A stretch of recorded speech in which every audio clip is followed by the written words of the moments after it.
You know what's tougher than a tank? Cheaper than your daily coffee habit for a year? And more reliable than your ex showing up to ruin your day? These 5 cars. While millionaires are crying over their broken Ferraris, there are legends out there running on hopes, dreams, and maybe some duct tape that just refuse to die. Today, we're counting down 5 automotive cockroaches that'll survive the apocalypse, your teenagers driving, and probably outlive you. And here's the kicker. You can buy most of them for the price of a decent used iPhone. Buckle up, because number 1 on this list has over 1 million units still running with 300,000 plus miles. Let's go. All right, let's kick things off with a car that's basically the honey badger of the automotive world. It just doesn't care what you throw at it. Picture this. It's 2002, you're a college student with exactly $300 in your bank account, questionable life choices, and you need a car. Your buddy says, "Dude, get a Lancer." Fast forward 22 years, that same Lancer is still running, now with 4 different owners, 2 fender benders, and approximately 0 oil changes in the last presidential administration. And you know what? It fired up this morning like nothing ever happened. The Mitsubishi Lancer isn't just a car, folks. It's a statement that says, I understand physics, economics, and the value of not having a car payment. Built from 1973 all the way to 2017, this Japanese warrior has been quietly dominating driveways across the globe while flashier cars have come and gone like TikTok trends. Now here's where it gets interesting. Mitsubishi didn't just build these things to run, they built them to survive absolute neglect. We're talking about an engine lineup that includes the legendary 4G series motors, the same DNA that powered rally champions. These power plants are so over-engineered that mechanics actually get bored working on them because there's nothing to fix. The 2.0-liter 4-cylinder, in particular, has this magical ability to turn regular unleaded gasoline into pure, unfiltered immortality. But let's talk real reliability here. The manual transmission versions? Absolute tanks. That 5-speed gearbox could probably survive being dropped from a cargo plane. The suspension setup is so simple and robust that parts are everywhere, dirt cheap, and your neighbor's teenage son could probably replace them in his driveway with YouTube and a dream. And the electrical system? Oh, the beautiful simplicity of it. There's barely anything to break. No fancy infotainment dying on you, no electronic parking brake having an existential crisis, just switches, buttons, and things that actually work. Here's a fun fact that'll blow your mind. In developing countries, the Lancer is literally used as a taxi cab. We're talking vehicles racking up 300, 400, sometimes 500,000 miles, getting beaten like they owe somebody money, running on fuel that would make your lawnmower cry, and they just keep going. There are Lancers in Southeast Asia that have seen more action than a Hollywood stunt car, and they're still running their original engines. And can we talk about the aftermarket support? Because holy smokes! Since the Lancer shared so many parts across different generations and even with other Mitsubishi models, finding replacement parts is easier than finding cat videos on the internet. Need a headlight? $5 at the junkyard. Alternator acting up? $20 in a sandwich. It's like Mitsubishi accidentally created the most user-friendly parts ecosystem in automotive history. Now I know what you're thinking, but what about the Lancer Evo? Well, hold your horses, Speed Racer. We're talking about the regular Lancer here, the unsung hero, the people's champion. While the Evo was out there winning rallies and breaking speed records, the regular Lancer was quietly becoming the most reliable daily driver money could buy. And here's the beautiful irony. The regular Lancer will probably outlast the Evo because nobody's doing burnouts at stoplights or launching it like they're Ken Block. But listen up, because even immortal cars have their kryptonite. If you're shopping for a used Lancer, here's what you need to check. First up, rust, specifically around the rear wheel arches and under the doors. These things love to bubble up, especially if you're in the salt belt. Pop your head underneath and check those rocker panels, because that's where the tin worm likes to feast. Second thing, the CVT transmission. Now, if you find one with a manual or a traditional automatic, you've hit the jackpot.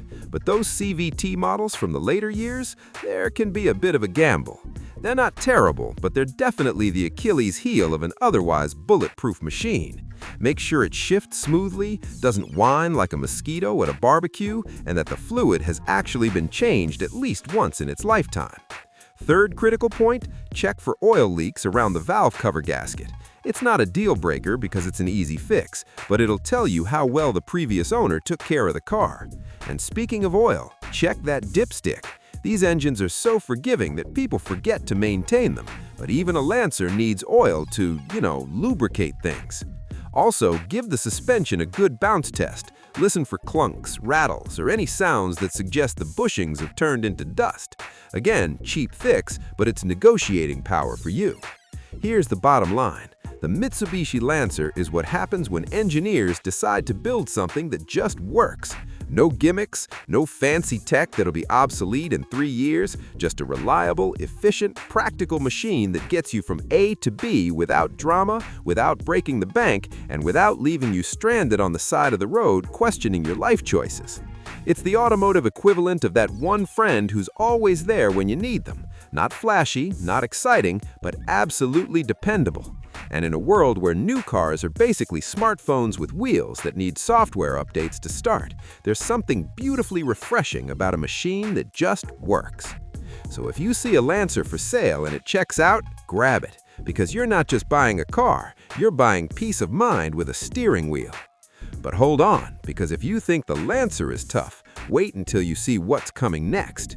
All right, buckle up because we're about to talk about a car that most Americans have never even heard of, yet it's selling like hotcakes dipped in chocolate across the rest of the planet. Let me set the scene. It's 2015 and Hyundai's engineers are sitting in a room saying, what if we built an SUV that's small enough to park in a shoebox, tough enough to climb a mountain, cheap enough that you won't need a second mortgage, and reliable enough that your grandkids will inherit it.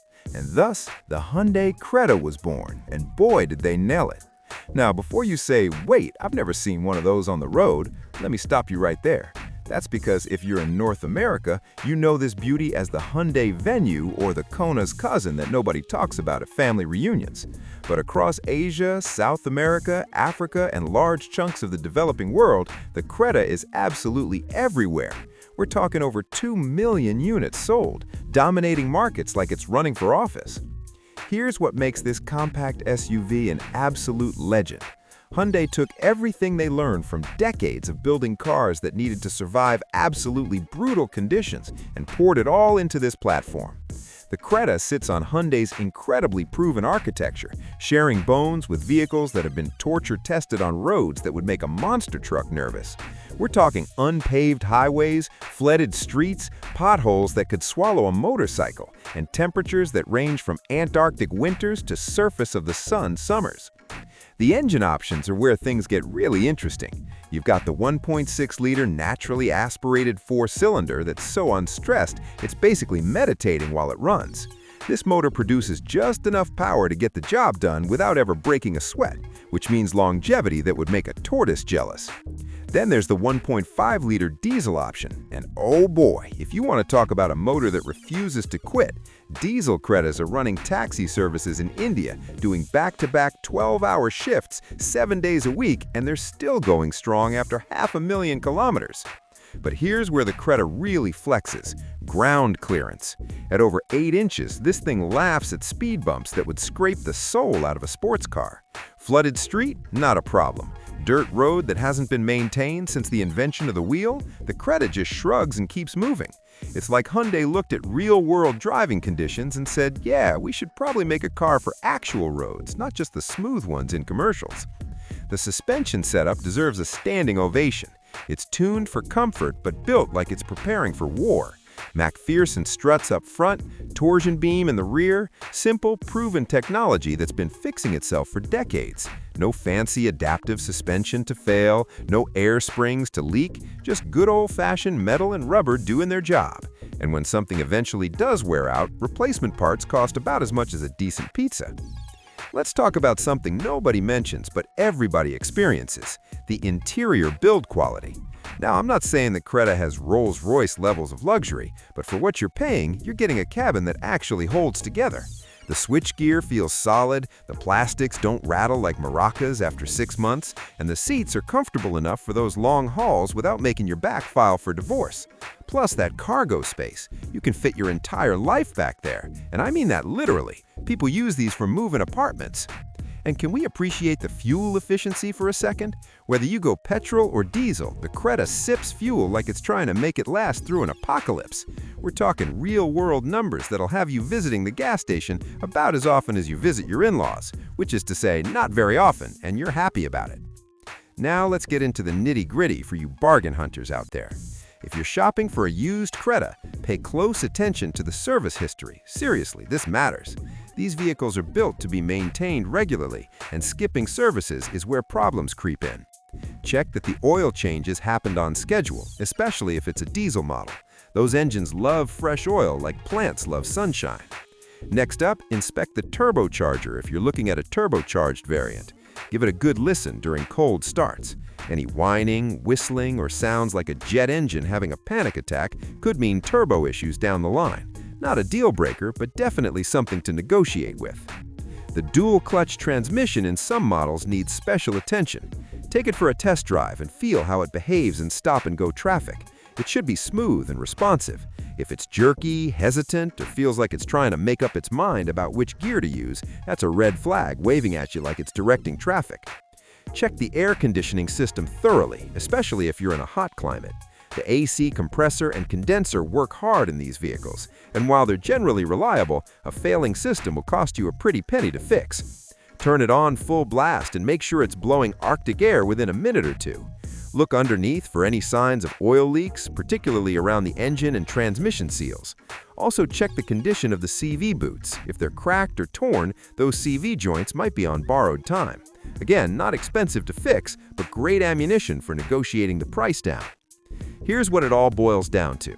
The Hyundai Creta is proof that you don't need to spend flagship money to get flagship reliability. It's the underdog that won the fight, the budget option that performs like a premium choice, and the practical choice that doesn't bore you to tears. This is a vehicle designed for the real world, not the automotive magazine fantasy world. It handles bad roads, tight budgets, and neglectful owners with equal grace. It's spacious enough for your family, efficient enough for your wallet, and tough enough to become that hand-me-down car that your kids will eventually learn to drive in. The Creta represents everything that's right about modern budget SUVs: real utility, genuine reliability, and honest value without the pretense. And in a market flooded with overpriced crossovers that can't decide if they're cars or SUVs, the Creta knows exactly what it is: a workhorse that won't let you down. So if you spot a well-maintained Creta at the right price, don't sleep on it. This is one of those rare vehicles that delivers on its promises and then some. But wait, we're just getting warmed up here. Now we're entering legendary territory, folks. We're talking about a car so iconic, so ridiculously reliable that it's basically become a meme at this point: the Honda Civic. Just saying those two words probably brought a specific image to your mind, didn't it? Maybe it's your neighbor's beat-up 1998 model with a questionable exhaust and a check engine light that's been on since the Bush administration, yet somehow it still fires up every single morning like clockwork. Or maybe it's that sensible sedan your aunt bought brand new in 2005 that now has 300,000 miles and runs better than most new cars. Here's the thing about the Civic that separates it from basically every other car on the planet. It doesn't just survive, it thrives on neglect. I'm not recommending you neglect your car, but the Civic has this almost supernatural ability to forgive automotive sins that would send other vehicles straight to the scrapyard. Forgot to change your oil for 20,000 miles? The Civic sighs, shakes its head disappointingly, but keeps running. Hit a pothole so hard you thought you knocked your suspension into another dimension? The Civic just absorbed it like nothing happened. Let's rewind to 1972, when Honda dropped the first-generation Civic on an unsuspecting world. They weren't trying to build the fastest car, the fanciest car, or even the prettiest car. They had one mission: build something so fundamentally sound, so brilliantly engineered that it would run forever. And oh boy, did they succeed. We're now on the 11th generation, and that core philosophy hasn't changed one bit. The secret sauce? That legendary Honda engine. Whether we're talking about the D Series, B Series, K Series, or the newer turbocharged mills, Honda has this almost obsessive dedication to building motors that refuse to die. The tolerances are so precise, the engineering so meticulous, that these engines basically laugh at the concept of mechanical failure. There are Civics out there with over 500,000 miles on the original engine, still running on the compression they were born with. That's not luck, that's engineering excellence. And let's talk about that VTEC system for a hot second. When VTEC kicks in, and yes, you can actually feel it, you're experiencing one of the most clever pieces of automotive engineering ever created. Variable valve timing that gives you fuel efficiency when you're cruising and power when you need it, all without sacrificing reliability. It's like having your cake and eating it too, except the cake runs on regular unleaded and lasts for 2 decades. But here's where the Civic really separates itself from the pack: resale value. This car holds its value like a dragon hoarding gold. You can buy a 10-year-old Civic, drive it for 5 years, and sell it for almost what you paid for it. Try doing that with literally any other compact car. Oh, wait. The market knows what's up, and what's up is that Civics are worth their weight because they last. The transmission game is strong too. The manual gearboxes feel like they were machined by Swiss watchmakers, smooth, precise, nearly bulletproof. The automatics, especially the older 4 and 5 speeds, are so robust that transmission shops get confused when one actually comes in for repair because it's such a rare occurrence. Even the CVTs in the newer models, while not quite as legendary, are still miles ahead of the competition in terms of reliability. Now let's address the elephant in the room. Yes, Civics have become the poster child for questionable modifications, but here's the beautiful irony. Even after being absolutely brutalized by teenagers installing eBay turbos and cutting springs with a hacksaw, these cars still run. That's not an endorsement of bad decisions, that's just testament to how overbuilt these machines truly are. The practicality factor is off the charts. That interior space, it's like a TARDIS, somehow bigger on the inside than the outside. You can fit 4 adults comfortably, fold down the rear seats and haul furniture, or pack it for a road trip and still have room for souvenirs. The fuel economy? Absolutely stellar. We're talking numbers that make electric car owners question their life choices when they're stuck waiting at charging stations. All right, real talk time for anyone shopping for a used Civic. Even though these are basically automotive cockroaches, there are still some things you need to watch for. First and foremost, check the title history. Because Civics are so popular and hold value so well, they're unfortunately also popular with thieves and sketchy rebuilders. Run that VIN, check for salvage titles, and make sure the whole story adds up. The suspension components, particularly on older models, will show wear. Look at the lower control arms, ball joints, and tie rod ends. These are normal wear items and relatively cheap to replace, but they'll give you negotiating power and tell you how hard the life was. If everything's original on a 15-year-old Civic, somebody either never drove it or they're lying to you. Check for oil leaks around the valve cover gasket and the rear main seal. The valve cover is a super common issue, especially on higher mileage examples, but it's an easy afternoon fix. The rear main seal, though, that's a bit more involved, but still not the end of the world. Just factor it into your negotiation. Here's a critical one. Listen to the engine carefully during cold starts. Any rattling, knocking, or sounds like marbles in a tin can could indicate timing chain or tensioner issues. On certain model years, particularly some 8th generation Civics, the engine block can develop cracks. It's rare, but it happens, so pay attention to any signs of coolant mixing with oil or unexplained overheating. For the manual transmission models, make sure the clutch engagement is smooth and the synchros aren't crunchy. Second gear is usually the first to show wear, so pay special attention when downshifting. The automatics should shift smoothly without hunting or harsh engagement. Any delays or hard shifts could indicate transmission fluid that's never been changed, which even a Honda can't always overcome. Air conditioning is another checkpoint. The compressors are generally solid, but the condensers love to develop leaks, especially if the car has seen some front-end damage or even just road debris. Make sure it blows ice cold. Here's the bottom line. The Honda Civic isn't just a car, it's a lifestyle choice that says I'm smart enough to know that reliability beats flashiness every single time. It's the automotive equivalent of that friend who's always there when you need them, never asks for much in return, and somehow makes everything look easy. From college students to retirees, from pizza delivery drivers to suburban families, the Civic has proven time and time again that you don't need complexity to achieve greatness. You just need solid engineering, quality materials, and a company that actually cares about building something that lasts. The Civic has earned its reputation the hard way by simply refusing to break down year after year, mile after mile, generation after generation. It's the benchmark by which all other compact cars are measured, and spoiler alert, most of them come up short. So whether you're looking at a clean EK from the 90s, a sporty 8th Gen SI, or a newer turbocharged model, you're buying into a legacy of excellence that few manufacturers can match. The Honda Civic isn't just cheap and reliable, it's proof that sometimes the sensible choice is also the best choice. Now you might be thinking, how could anything possibly top the legendary Civic? Well, hold that thought. Here's a plot twist for you. The car that saved Ford from itself, the underdog that America forgot about, but the rest of the world absolutely loves. Let me paint you a picture. It's the late 90s, Ford is churning out massive SUVs and trucks, and their compact car game is, well, let's just say uninspiring and leave it at that. Then bam! The year 2000 hits and Ford drops the focus on the world stage, and suddenly everyone's asking, wait, Ford can build a good small car? Spoiler alert, they absolutely could, and they built millions of them. Now, here's where it gets spicy.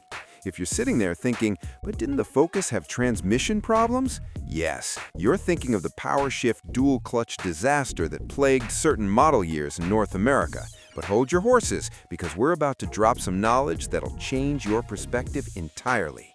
The manual transmission Focus? Absolute champion. The traditional automatic in the earlier generations? Solid as a rock.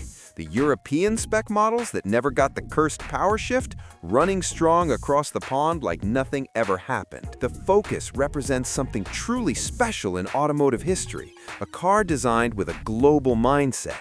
Ford's engineers looked at European roads, Asian traffic, South American conditions, and said, let's build one car that handles all of it brilliantly. And you know what? They actually pulled it off. The platform that underpins the Focus is so fundamentally sound that it became the foundation for multiple vehicles across Ford's entire lineup. Let's talk about handling for a minute, because this is where the Focus absolutely destroys the competition. That independent rear suspension, most compact cars were still running basic torsion beams, but Ford said, nah, we're doing this properly. The result is a car that corners like it's on rails, absorbs bumps like a luxury sedan, and makes you actually enjoy driving to work instead of dreading it. There are people who bought a Focus thinking it was just transportation and accidentally fell in love with driving again. The engine lineup is where things get really interesting.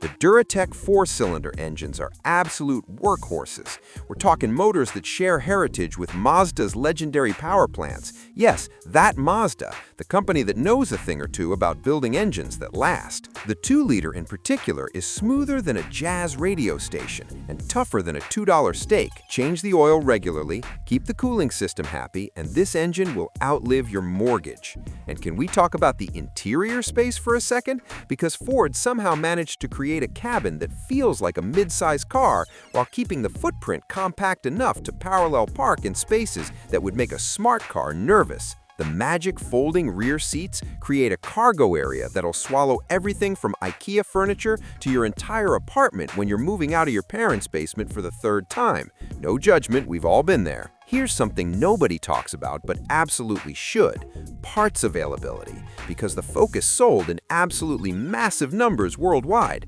finding replacement parts is easier than finding conspiracy theories on the internet. Need a headlight assembly? Done.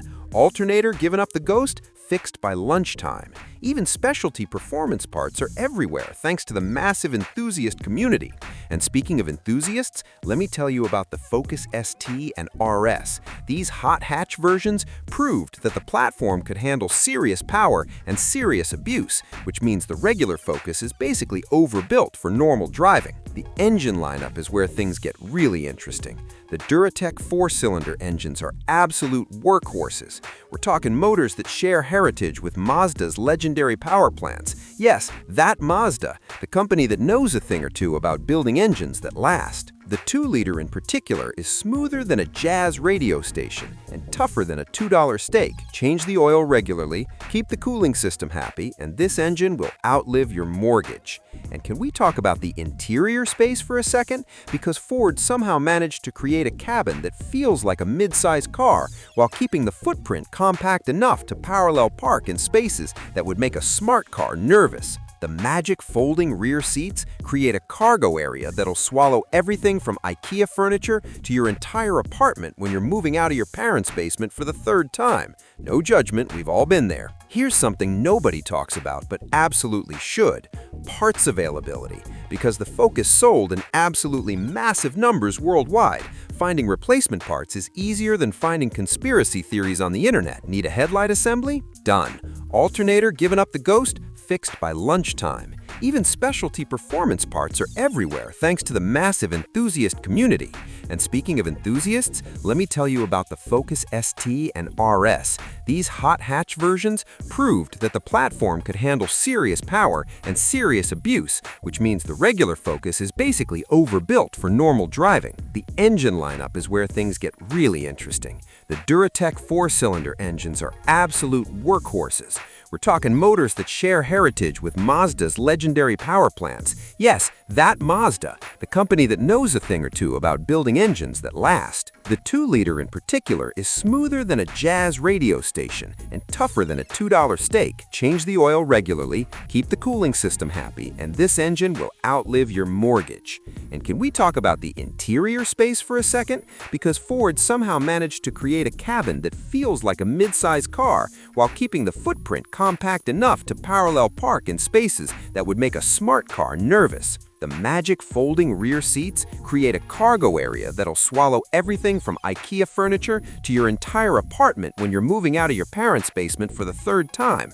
No judgment, we've all been there. Here's something nobody talks about but absolutely should: parts availability. Because the Focus sold in absolutely massive numbers worldwide, finding replacement parts is easier than finding conspiracy theories on the internet. Need a headlight assembly? Done. Alternator giving up the ghost? Fixed by lunchtime. Even specialty performance parts are everywhere thanks to the massive enthusiast community.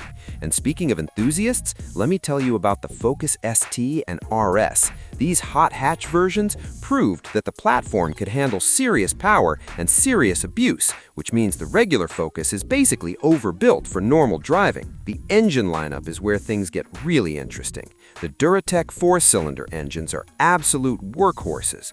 We're talking motors that share heritage with Mazda's legendary power plants. Yes, that Mazda, the company that knows a thing or two about building engines that last. The 2-liter in particular is smoother than a jazz radio station and tougher than a $2 steak. Change the oil regularly, keep the cooling system happy, and this engine will outlive your mortgage.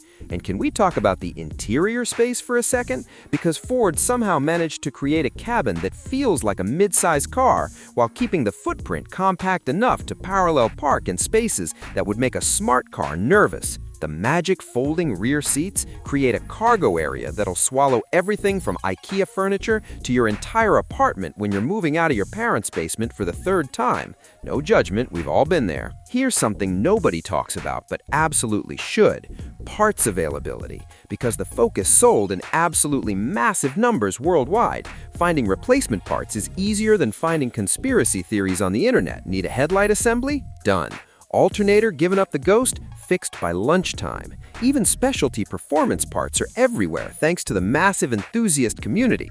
And speaking of enthusiasts, let me tell you about the Focus ST and RS. These hot hatch versions proved that the platform could handle serious power and serious abuse, which means the regular Focus is basically overbuilt for normal driving. The engine lineup is where things get really interesting. The Duratec 4-cylinder engines are absolute workhorses. We're talking motors that share heritage with Mazda's legendary power plants. Yes, that Mazda, the company that knows a thing or two about building engines that last. The 2-liter in particular is smoother than a jazz radio station and tougher than a $2 steak. Change the oil regularly, keep the cooling system happy, and this engine will outlive your mortgage. And can we talk about the interior space for a second? Because Ford somehow managed to create a cabin that feels like a mid-size car while keeping the footprint compact enough to parallel park in spaces that would make a smart car nervous. The magic folding rear seats create a cargo area that'll swallow everything from IKEA furniture to your entire apartment when you're moving out of your parents' basement for the 3rd time. No judgment, we've all been there. Here's something nobody talks about, but absolutely should. Parts availability, because the Focus sold in absolutely massive numbers worldwide. Finding replacement parts is easier than finding conspiracy theories on the internet. Need a headlight assembly? Done. Alternator giving up the ghost? Fixed by lunchtime. Even specialty performance parts are everywhere thanks to the massive enthusiast community. And speaking of enthusiasts, let me tell you about the Focus ST and RS. These hot hatch versions proved that the platform could handle serious power and serious abuse, which means the regular Focus is basically overbuilt for normal driving. The engine lineup is where things get really interesting. The Duratec 4-cylinder engines are absolute workhorses. We're talking motors that share heritage with Mazda's legendary power plants. Yes, that Mazda, the company that knows a thing or two about building engines that last. The 2-liter in particular is smoother than a jazz radio station and tougher than a $2 steak. Change the oil regularly, keep the cooling system happy, and this engine will outlive your mortgage. And can we talk about the interior space for a second? Because Ford somehow managed to create a cabin that feels like a mid-size car while keeping the footprint compact enough to parallel park in spaces that would make a smart car nervous. The magic folding rear seats create a cargo area that'll swallow everything from IKEA furniture to your entire apartment when you're moving out of your parents' basement for the 3rd time. No judgment, we've all been there. Here's something nobody talks about, but absolutely should. Parts availability, because the Focus sold in absolutely massive numbers worldwide. Finding replacement parts is easier than finding. And here we are, the moment you've been waiting for. The undisputed heavyweight champion of reliability. The car that simply refuses to die. Ladies and gentlemen, bow down to the automotive deity itself, the Toyota Corolla. Let me hit you with a stat that'll blow your mind. Over 50 million Corollas have been sold since 1966. 50 million! That's more than the entire population of Spain. This isn't just a car, folks. It's a global phenomenon, a cultural movement, and quite possibly the closest thing humanity has created to automotive immortality. There's a reason why the Corolla is the best-selling car nameplate of all time, and it's not because of flashy marketing or celebrity endorsements.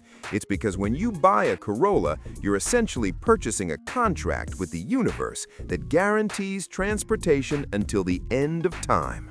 I'm not even exaggerating here. There are Corollas from the 80s still running taxi services in developing countries, rocking up millions of miles with maintenance that consists of little more than oil changes and prayers. Here's what separates the Corolla from every other car on this list, and pretty much every car ever made. Toyota's almost obsessive, borderline neurotic commitment to quality control. We're talking about a company that tests components to failure millions of times before they even make it into production.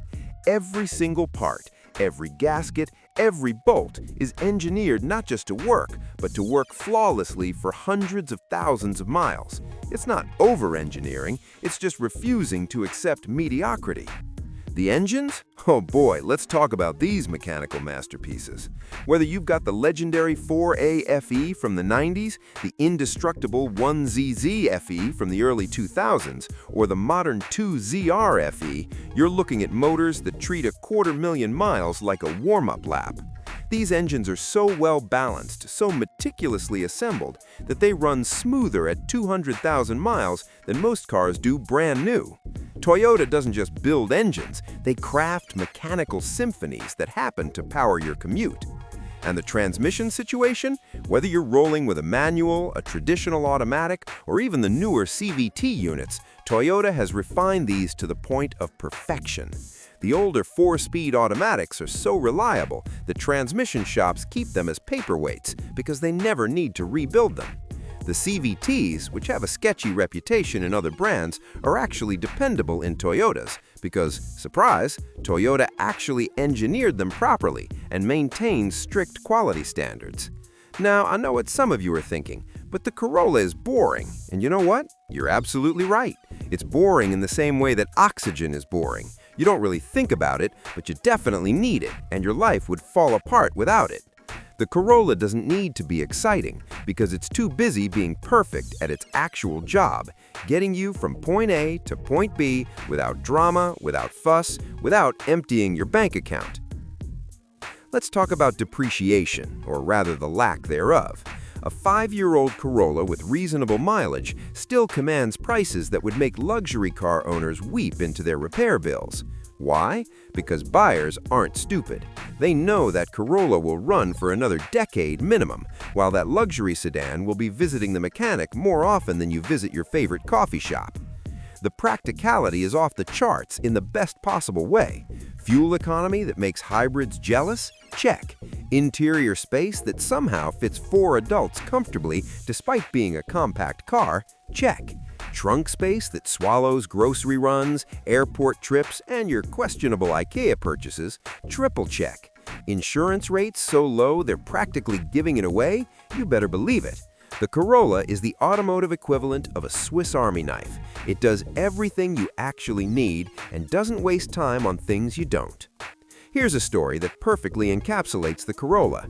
There was a guy who bought a 1993 Corolla brand new, drove it every single day for over 20 years, never missed an oil change, and when he finally decided to upgrade, the dealer offered him such a good trade-in value that he just bought another Corolla. That's not brand loyalty, that's Stockholm Syndrome from reliability. Now, even though we're talking about the most reliable car ever made, you still need to shop smart. First things first, check the maintenance records like your life depends on it, because even a Corolla needs its oil changed. Look for consistent service intervals and proper documentation. A well-maintained Corolla with 200,000 miles is a better buy than a neglected one with 50,000. That's how good these are. Inspect the frame and underbody thoroughly for rust, especially if you're in areas where they salt the roads like they're seasoning a steak. The Corolla's mechanical components will outlast civilization, but rust is the great equalizer. Check the rocker panels, wheel wells, and anywhere moisture can hide and do its dirty work. The valve cover gasket loves to seep oil on higher mileage examples. It's not a serious issue, more of an aesthetic problem, but it's cheap to fix and gives you bargaining power.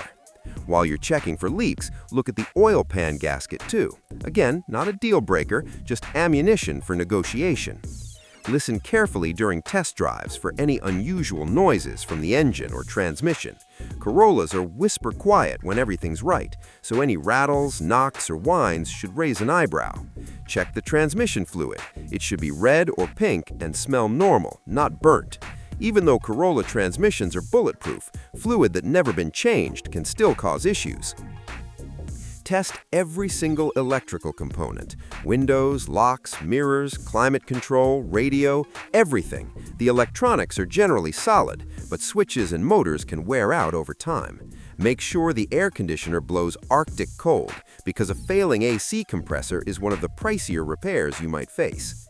Test the struts and shocks by doing the bounce test on each corner. They should settle quickly without continued bouncing. Also inspect the CV axles for torn boots. If the boots are damaged, the joints might be not far behind. These are wear items on any car, not Corolla-specific issues, but they're worth checking. One last critical point: verify the title history. Because Corollas are so valuable and sought after, they're unfortunately popular targets for theft and shady rebuilds. Run that VIN through multiple services and make absolutely sure you're getting a clean, legitimate vehicle. So here's the absolute truth. The Toyota Corolla isn't just the best car on this list, it's quite possibly the best value proposition in the entire history of the automobile. This is a vehicle that has transcended its role as mere transportation and become a cultural icon, a symbol of sensible decision-making, and proof that sometimes the boring choice is actually the brilliant choice. While other manufacturers chase horsepower numbers, 0 to 60 times, and flashy features that'll be outdated in 3 years, Toyota just keeps building Corollas that run forever. It's not glamorous, it's not exciting, but it's absolutely, undeniably, unquestionably reliable. The Corolla represents everything that's right about automotive engineering: simplicity done to perfection, quality that doesn't compromise, and value that extends far beyond the purchase price. It's the car your financially successful neighbor drives because they're smart enough to know that reliability is the ultimate luxury. From taxi drivers doing 30-hour weeks to retirees who just need dependable transportation, from teenagers getting their first car to families on a budget, the Corolla serves everyone with the same unwavering dependability. It doesn't care who you are or what you do, it just starts, runs, and keeps going until the sun burns out. So there you have it, folks. 5 legendary vehicles that prove you don't need to spend a fortune to get reliable transportation. From the underrated Mitsubishi Lancer to the global warrior Hyundai Creta, the beloved Honda Civic, the misunderstood Ford Focus, and the absolute immortal Toyota Corolla. These are the cars that laugh at planned obsolescence and give the middle finger to expensive repair bills. If this video helped you understand what makes these cars truly special, smash that like button because it helps us create more content like this. Drop a comment below telling us which of these 5 legends you'd pick and why. And if you own one, tell us your mileage. I guarantee someone's gonna flex with some ridiculous number that'll make the rest of us feel like we barely drive. And hey, if you're not subscribed yet, what are you waiting for? Hit that subscribe button and ring the notification bell because we've got more automotive deep dives, buyer's guides, and honest reviews coming your way. We're here to help you make smart car buying decisions and avoid the expensive mistakes. Share this video with anyone who's shopping for a reliable car on a budget. They'll thank you later when they're still driving while everyone else is stuck at the dealership writing checks. Remember, folks, cheap doesn't mean unreliable, and expensive doesn't guarantee quality. These 5 cars prove that with the right choice, you can have transportation that lasts a lifetime without breaking the bank. Now get out there, find yourself one of these immortal machines, and drive it until the wheels fall off, which, let's be honest, might be never. Until next time, keep those engines running and those wallets happy. Peace.